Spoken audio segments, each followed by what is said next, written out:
अस्सलाम वालेकुम गाइस, क्या हाल हैं आपके। आई होप आप सब ठीक होंगे। और आज हम जेंडर स्टडीज़ के अंदर डिस्कस करेंगे एक इंपॉर्टेंट टॉपिक जेंडर स्टडीज़ का, जो आज तक अभी तक हमने डिस्कस नहीं किया था। तो that topic is status of women इन पाकिस्तान। ये इंपॉर्टेंट टॉपिक है, इसको हम हर पर्सपेक्टिव से देखेंगे। ये इंटरलिंक्ड है जेंडर स्टडीज़ के मोस्टली टॉपिक्स के साथ। तो let's start from the introduction. और वी विल डिस्कस, और उसके अंदर हम डिस्कस करेंगे, we will discuss the social, economic, political and religious status of women in Islamic Republic of Pakistan. क्योंकि हम पाकिस्तान के अंदर स्टेटस ऑफ वुमेन पढ़ रहे हैं आज सिर्फ, तो उसके अंदर हम हर पर्सपेक्टिव से, चाहे वो सोशल है, इकोनॉमिक है, पॉलिटिकल है, रिलीजियस स्टेटस है, हर तरीके से हम उसको देखेंगे ताकि हमें पता चल जाए। और सवाल आता है तो हमने इन सारे एंगल्स के साथ इसको क्वेश्चन को सॉल्व करना है। हर पर्सपेक्टिव से हमने उसको बताना है कि क्या क्या स्टेटस है वुमेन का, तो तब जाकर क्वेश्चन कंप्लीट होता है। तो let's start from social status. Social status women का देखेंगे कि क्या हाई है, लो है, क्या क्या है इसके अंदर। तो let's start the social status. Women are considered inferior. हमारी सोसाइटी का ये कल्चर है, ये इन्वायरमेंट है कि वुमेन को कंसीडर ही इन्फीरियर किया जाता है, उसको वैल्यूलेस एक चीज़ कंसीडर की जाती है, जिसकी वजह से उसका स्टेटस बहुत लो हो जाता है। हमारी सोसाइटी के अंदर जो इम्पोर्टेंस या जो वैल्यू एक मेल को हासिल है वो वीमेन को नहीं है, वो फीमेल को नहीं है। क्योंकि हमारी सोसाइटी एक पेट्रियार्कल सोसाइटी है, जिसके अंदर, जिसके कल्चर में क्या है कि मेल को सुपीरियर कंसिडर किया जाता है और फीमेल को इन्फीरियर कंसिडर किया जाता है। और यही कल्चर जो है वो वीमेन को सबऑर्डिनेट बनाता है और मेल को डोमिनेट कराता है। अब they have no decision making power. जब वो एक इम्पोर्टेंट एंटिटी नहीं है तो उसके पास डिसीजन मेकिंग पावर भी नहीं है। मानी उसी की जाती है ना जिसके पास डंडा होता है या जो इम्पोर्टेंट होता है। तो अब आप देखें कि मेल को क्या है, मेल इम्पोर्टेंट है। क्यों? क्योंकि उसके साथ इकोनॉमिक एक्टिविटीज़ को इंटरलिंक किया जाता है। अब आप देखें ना, ये एक मटीरियलिस्टिक वर्ल्ड है, तो मेल के साथ वो रोल प्ले लिंक किए गए हैं जो इकोनॉमिकल हैं, क्योंकि वो पैसे कमाता है और पैसा जो है आज दुनिया की इंपॉर्टेंट चीज़ है, तो वो उसकी इंपॉर्टेंस है। वीमेन के साथ नॉन इकोनॉमिक एक्टिविटीज़ को लिंक किया गया है, जैसे कि बच्चे संभालेगी, घर का काम करेगी, घर को संभालेगी। तो वो नॉन इकोनॉमिक है, हालांकि है तो काम तो वो भी कर रही है, और वो शायद हो सकता है ज़्यादा मेहनत करती हो, तो लेकिन वो इम्पोर्टेंट नहीं है। लेकिन इवन जो काम उसको सोसाइटी ने दे दिए, घर संभालेगी, बच्चे संभालेगी, उसके अंदर भी उसकी डिसीजन मेकिंग पावर नहीं मानी जाती। वो पावर उसको फिर भी, मिसाल के तौर पे, अगर इस बात के अंदर एक घर के अंदर ये है, देखा जाए कि मेल एक फीमेल को कहे कि आज घर के अंदर गोश्त नहीं बनेगा, सब्ज़ी बनेगी, और विमेन जो कि उसकी ये ड्यूटी है, जो उसकी डोमेन है, जो उसका काम है, और वो अगर चाहती है कि सब्ज़ी नहीं बल्कि गोश्त बनेगी, तो फिर भी वो इस केस के अंदर हार जाएगी, क्योंकि उसकी डोमेन होते हुए वो अपनी राइट को डिफेंड नहीं कर पाएगी, क्योंकि वो इन्फीरियर है। और मेल इस सब्ज़ी पकवा कर ही छोड़ेगा, क्योंकि वो पावरफुल है। तो मतलब उसके पास, ये तो एक मैंने छोटी सी एग्जांपल दी। क्या इकोनॉमिक राइट्स, क्या इकोनॉमिक मैटर्स के अंदर उसके पास डिसीजन मेकिंग है? क्या कोई और रिलीजियस, पॉलिटिकल, इन चीज़ों के अंदर उसके पास डिसीजन मेकिंग है? नहीं है। अगर एक किचन के अंदर भी उसको डिसीजन मेकिंग नहीं की जाती, करने दी जाती, तो बाहर वाकई जगहों पर उसको कौन राइट देगा? इसी तरीके से they are use for peace. For example, एक एक बंदा है, भाई है, एक लड़की का भाई, फादर कोई काम करता है, किसी बंदे को मार दिया, फॉर एग्जांपल कबायली इलाकों के अंदर या पंजाब के अंदर या किसी और जगहों पे जो बैकवर्ड एरियाज़ हैं पाकिस्तान के, वहाँ पर वेमेन को यूज़ किया जाता है। एक लड़के ने अगर किसी बंदे को मार दिया तो क्या किया जाता है, हम आपको रिश्ता देंगे जी अपनी बहन का, तो हमारे दरमियान जो है वो सुलह हो जाए। ये इन्वायरमेंट है वहाँ पर। मतलब बंदा तुमने मारा है तो तुम उसकी पेनल्टी पे करो भाई, वो लड़की क्यों करे? क्या उसके पास, she has no right to live, she has no will, कि वो अपनी विल के मुताबिक ज़िंदगी गुजारे? क्यों वो उसको आप यूज़ करेंगे अपनी गुनाहों के लिए? जबकि मज़हब क्या कहता है? मज़हब इस्लाम कहता है कि बाप के किए हुए गुनाहों का वज़न will not be put on the shoulders of the child. बच्चे के कंधों पर नहीं डाला जाएगा, और इसी तरह बच्चे के गुनाहों का वज़न जो है वो बाप के कंधों पर नहीं डाला जाएगा। तो हमारी कैसी सोसाइटी है कि बाप अगर गुनाह करता है या भाई करता है तो वो उसकी प्राइस जो है वो मैन पे कर रही है? हाउ? Why it happens. तो ये सारी चीज़ें हैं सोशल स्टेटस के हिसाब से। मलाला का स्टेटस देखें, उसने किसी का क्या गंवाया, बल्कि अपनी जान से हाथ धोने लगी थी और वहाँ से वो बच गई और वो बाहर चली गई। वहाँ पे उसने एजुकेशन हासिल की, उसका स्टेटस बेहतर हो गया, वहाँ पर उसने पाकिस्तान को और पाकिस्तान के चिल्ड्रन जो हैं उनको रिप्रेजेंट किया। इसके बावजूद उसको एक्सेप्ट नहीं किया जा रहा। अब वो पाकिस्तान में आकर अगर बच्चों के राइट्स को प्रोटेक्ट कर रही है, उनके एजुकेशन के लिए काम कर रही है, तो फिर भी she is not acceptable in our society. क्यों? कि वो एक ऐसा स्टेटस कैसे हासिल कर सकती है लड़की होते हुए, सोसाइटी उसको एक्सेप्ट नहीं कर रही। इवन लड़कियां ही उसको एक्सेप्ट नहीं कर रही कि वो कैसे इतना हाई स्टेटस हासिल कर सकती है। तो ये एक पैट्रियार्कल सोसाइटी है जिसकी वजह से स्टेटस लो ही रहना चाहिए लड़की का। मुख्तार माई के साथ देखें क्या हुआ, जो मैंने पहले बात की, अगर उसके भाई ने कुछ किया था तो भाई ही सज़ा पाता, बहन को क्यों उसकी प्राइस पे करनी पड़ी और उसका रेप किया गया।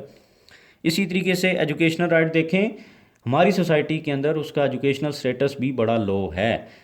अगर एक फैमिली के अंदर दो बच्चे हैं तो बच्चे के ऊपर ज़्यादा इन्वेस्टमेंट की जाएगी उसके एजुकेशन के ऊपर as compare to a girl. Girl को सरकारी स्कूल या किसी सस्ते स्कूल में बिठाया जाएगा, जबकि बच्चे को वालिदैन की कोशिश होगी कि किसी इंग्लिश मीडियम या उससे भी अच्छे कॉलेज में बिठाया जाए ताकि वो अच्छी एजुकेशन हासिल कर सके। हेल्थ के पर्सपेक्टिव से देखें तो हेल्थ में बच्चा बीमार होगा तो प्राइवेट अस्पताल, महंगा अस्पताल वो यूज़ किया जा सकता है, जबकि बच्ची के लिए इतनी टेंशन और परेशानी नहीं होती। इसी तरीके से नंबर 2 इकोनॉमिक स्टेटस है। इकोनॉमिक चंद अगर हम प्रोमिनेंट चीज़ें उसके अंदर डिस्कस कर लें तो इनहेरिटेंस राइट जो एक मज़हब भी देता है वो तक उसको नहीं दिया जाता, जबकि हमारे आइन के अंदर भी ये है, बाकायदा तौर पर लॉ मेकिंग की गई कि इनहेरिटेंस राइट हर सूरत में वेमेन का राइट है और उसको देना है, तो उसको फिर भी नहीं दिया जाता। और अगर कोई मांगती है तो उसके साथ सारा ख़ानदान जो है वो नाराज़ हो जाता है। तो इनहेरिटेंस राइट तक उसको नहीं प्रोवाइड किया जाता। राइट टू जॉब, अब आप देखें कितने घर हैं जहाँ पर वेमेन को या लड़कियों को राइट टू जॉब है। Similarly does a women is supported economically to perform economic activity, क्या एक लड़की को कोई बिजनेस करने की, कोई जॉब करने की या इकोनॉमिक एक्टिविटी करने के लिए कोई इकोनॉमिक सपोर्ट दी जाती है? मिसाल के तौर पर एक लड़का है, वो कहता है कि I want to do a business, तो फैमिली क्या करती है, उसको इकोनॉमिक सपोर्ट देती है, उसके ऊपर इन्वेस्टमेंट करती है, ठीक है बेटा ये लो पैसे, काम करो, कारोबार करो। क्या यही चीज़ एक लड़की को भी प्रोवाइड की जाती है? क्या अगर एक लड़की कहे कि मैं बिज़नेस करना चाहती हूँ तो वालिदैन मुझे पैसे दें, तो क्या वालिदैन देंगे उसको पैसे? इस चीज़ को बेसिकली ये चीज़ जो है वो फ़र्क करती है और यहाँ से स्टेटस के अंदर फ़र्क आता है। तो मतलब नो डाउट कि पाकिस्तान के अंदर वेमेन भी कारोबार कर रही हैं, लेकिन very less, very small number. और वो कौन है? वो कुछ एलीट फैमिली से बिलोंग करती हैं जिनके पास पैसा है, उनको पता नहीं है कि हमारे पास, मतलब वो शौक़ के तौर पर अगर कर रही है तो वो जो है वो फैमिली कहती है ठीक है करो। क्या एक कल्चर के अंदर रहते हुए, इस कल्चर के अंदर रहते हुए, क्या हर फैमिली की ये कोशिश होती है कि वो लड़की को पैसे दे और वो कारोबार करने की इजाज़त दे सकते हैं या देते हैं? तो ये चीज़ नहीं होती। तो इस वजह से जो उसका इकोनॉमिक स्टेटस है that is also very low. Working in agricultural field but not in industrial societies, industry और सर्विसेज।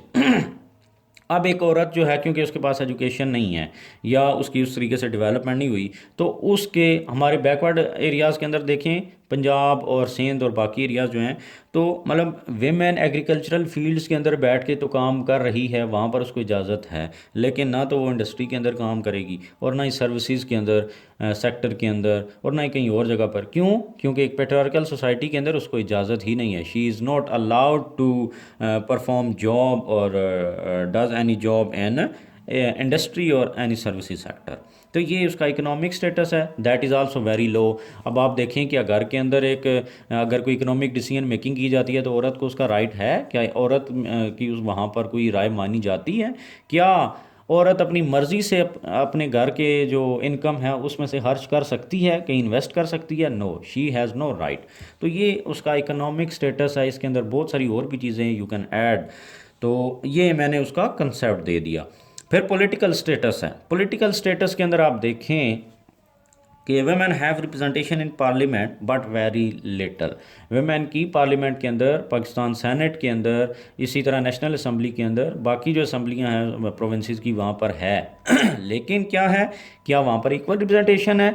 क्या लोग चाहते हैं, सोसाइटी चाहती है कि वेमेन उनकी रिप्रेजेंटेशन करें वहाँ पर? Does society wants them to represent them in the parliament? तो क्या ये चीज़ें नहीं हैं। वो कैसे है कि कोटाज के ऊपर वेमेन जो हैं वो पार्लियामेंट के अंदर तो पहुंची हैं, पार्टीज़ ने औरतों को वहाँ पर रिजर्वेशन दी है, लेकिन क्या एक वेमेन डायरेक्ट इलेक्शन से भी वहाँ पर जीत के आ सकती है? कितनी की एग्जांपल हैं? There are very few example जहाँ पर वेमेन जो हैं वो डायरेक्ट इलेक्शन से लोग उनको वोट करते हैं और वो वहाँ पर आती हैं। लोग औरतों को वोट ही नहीं देते पाकिस्तान के अंदर, क्योंकि जस्ट बिकॉज क्योंकि ये औरत है। तो वेमेन को लोग नहीं चाहते कि उसको राइट दिए जाएं और उसको कोई सुपीरियर बनाया जाए। कोटाज़ की मैंने बात की, 33% कहेंगे कोटा दिया है हमने, तो क्या 33% कोटे के साथ वेमेन अपने राइट्स को प्रोटेक्ट कर सकती हैं? अगर ऐसा ही था तो सब कॉन्टिनेंट के अंदर कायद-ए-आज़म ने इस चीज़ को क्यों नहीं एक्सेप्ट किया कि हम तो एक माइनॉरिटी हैं और हिंदू मेजॉरिटी में है, तो हमें अगर थोड़ी सी भी रिप्रेजेंटेशन दी जाए तो हाँ ठीक है। लेकिन नहीं, कायद-ए-आज़म ने हर जगह पर कहा कि हमें एक मतलब वो इतनी रिप्रेजेंटेशन दी जाए जिससे हम अपनी राइट्स की प्रोटेक्शन कर सकें। अच्छा, उसके बाद रिलीजियस स्टेटस देखें। Religion gives all the rights to women but society being patriarchal not ready for it. Religion उसको इनहेरिटेंस राइट देता है, रिलीजन उसको एजुकेशन राइट देता है, रिलीजन उसको इकोनॉमिक राइट देता है, रिलीजन उसको मैरिटल राइट देता है, मतलब हर तरीके से राइट देता है रिलीजन, लेकिन सोसाइटी उसको एक्सेप्ट नहीं की जाती। हालांकि हम जेंडर स्टडीज़ के अंदर या इनके अंदर वुमेन स्टडीज़ के अंदर देखते हैं कि रिलीजन को कहा जाता है कि ये रिलीजन सबऑर्डिनेट बनाने में वुमेन को मैन का अपना रोल प्ले करता है। लेकिन क्या जो राइट्स रिलीजन प्रोवाइड कर रहा है वुमेन को, क्या सोसाइटी उनको दे रही है? क्या हर औरत अपना इनहेरिटेंस राइट हासिल कर सकती है? क्या हर औरत लड़की जो है वो अपना एजुकेशनल राइट हासिल कर रही है? रिलीजन है तो उसके अंदर कोई इम्पेडिमेंट नहीं बना, लेकिन नहीं, क्योंकि सोसाइटी नहीं दे रही तो उसका रिलीजियस स्टेटस जो है that is also very low, just because of the patriarchal society. ये जो पेट्रियार्कल वर्ड है ये आपने साथ हर जगह पर यूज़ करना है, और पेट्रियार्कल का मतलब ही यही है कि man is superior and women is inferior. अब इसका कंक्लूड अगर हम करेंगे तो क्या है कि women have to struggle and work. Women को खुद काम करना है अपने राइट्स को प्रोटेक्ट करने के लिए और अपने राइट्स को हासिल करने के लिए। आप देखें, औरत मार्च होता है हर 8 मार्च के ऊपर, हर हर 8 मार्च को, तो उसमें वुमेन बाहर निकलती हैं। कितनी परसेंट ऑफ द सोसाइटी जो है वो वुमेन होती हैं सड़कों के ऊपर अपने राइट्स हासिल करने के लिए? वेरी फ्यू, मतलब 1% भी नहीं होती। There are some 100 women on roads. तो लेकिन उनका भी मजाक उड़ाया जाता है, उनके ऊपर जो है समटाइम्स वायलेंस किया जाता है, और उनको मतलब समझा जाता है कि सिर्फ शुगल मेले के लिए आती हैं। लेकिन ऐसा नहीं है, क्योंकि ये पेट्रियार्कल सोसाइटी है और मैन नहीं चाहता कि उसको अपने राइट्स मिलें। और इसके साथ साथ विमेन, अब आप इस चीज़ को भी देखें, क्या विमेन जो सड़कों पे निकलती हैं उनको ये सारी उनके पास नॉलेज है कि कौन कौन से राइट्स विमेन के पास नहीं है पाकिस्तान के अंदर?